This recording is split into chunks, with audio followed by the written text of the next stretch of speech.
ukuvuga rero ilmu y'idini uko igenda muri silsila.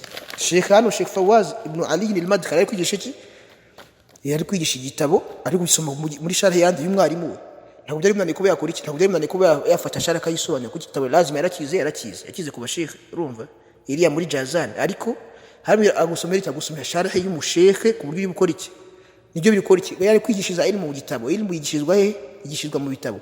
Bya musanga umuntu yaje gusa gutyo gusanga arashaka gutanga darsa durusi ziri ama gusa, amasomo rusange araje ni byiza, ariko muri durusi agomba kuba harimo igitabo by'umwihariko. Woneho ugasoma igitabo cy'iki, igitabo cy'umushekhe yasobanuye, warakiza ukagisobanura, aho ngana isawa nta amakosa, ntabwo wakora iki, ntabwo wakosa cyane kuri gusoma ibintu bikoze iki, uri gusoma ibintu wize kandi wasobanura n'abashekhe, urumva.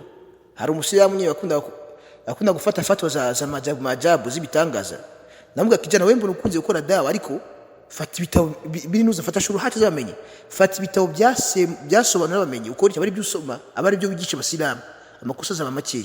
Ariko wowe ushaka kwifata ngo wowe ushaka kwigira nyuza tarbitu nasa bika, urashaka gufata abantu bazirikire kuri wowe, lala uzakoze last ashaya nta cyo cyo kubyo bafata ngo bazirikire kuri wowe. Fata abantu ubazirikire komenya babo basuni babwi kitabo turi gusoma cya Sheikh fulani, ukibasomesha abantu bazakora ikibazunguka. Kubera byo gufata, umuntu ashaka gufata mati, ashaka kuyisobanura, azakora amakosa.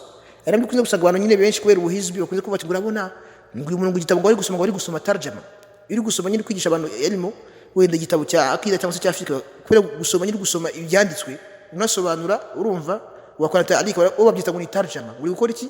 Uri gukora tarjama ngomeze muri gusoma imvaho, lala suko ngo elimo ikigamijwe niki, ni kwigisha abantu. Ntabwo ikigamijwe ari kugenda hari ngo ujye kugaragaza talent yawe, ngo ujye hari ngo umuntu cyari hari atangiye kuvuga ibintu ngo ari kubikura mu mutwe, azabeshya abantu.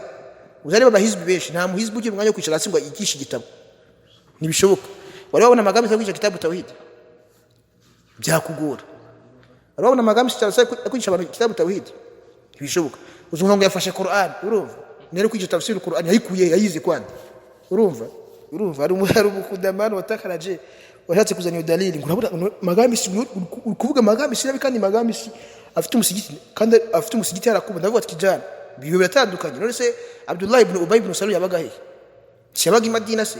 Kuba ari muri ardu muqaddas, ari ahantu hatagatifu, ari muri haramu, ibyo ntabwo bimweza. Al-ardu la tuqaddisu ahadan, urumva ubutaka ntawe bweza tayari. Kuba ngo umuntu ari ahantu fulani, ibyo by'ubwabyo, al-ardu la tuqaddisu ahadan, ubutaka ntawe bweza, urumva.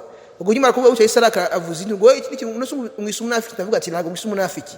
Kuba kaunuhu fil Madina, kuba yari Madina tayari, kuba yari Madina hano ntabwo ibyo bimweza, ntabwo bikora iki, ntabwo bimweza ngo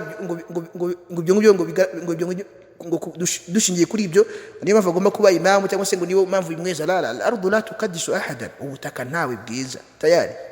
Niyo umuntu ari Madina akanga kulazima inzira y'iki ya salafu salih, birangira baye hizbi, urumva. Uruhande yakoze iki, uruhande yafashe mu buhizbi bwe nibwo yitirirwa, urumva. Niba yanyuzwe n'ubusufi bamwita umusufi, niba yanyuzwe n'ubutablighi, urumva, bamwita umutablighi.